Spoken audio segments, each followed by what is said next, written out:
കൊണ്ടോട്ടി വലിയ പറമ്പിൽ നടു റോഡിൽ കുഞ്ഞ് മുട്ടിലിഴഞ്ഞ് വന്ന് ഇരിക്കുന്ന കാഴ്ചയാണിത്. ഇന്ന് രാവിലെ 8:30ഓടെയാണ് സംഭവം നടന്നത്. വീട്ടിലുള്ള ആരും തന്നെ കുഞ്ഞ് മുട്ടിലിഴഞ്ഞ് വന്ന് നടു റോഡിൽ ഇരിക്കുന്നത് കണ്ടിട്ടില്ല. സഫ മർവ എന്ന ബസ് കടന്നു പോകുമ്പോഴാണ് കുഞ്ഞിനെ കണ്ടത്.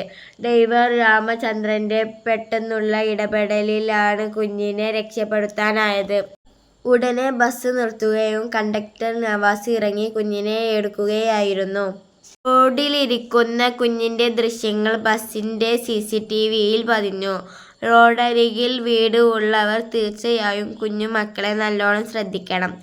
എന്തായാലും ഇപ്പോ വലിയ അപകടത്തിൽ നിന്നാണ് കുട്ടി രക്ഷപ്പെട്ടത്.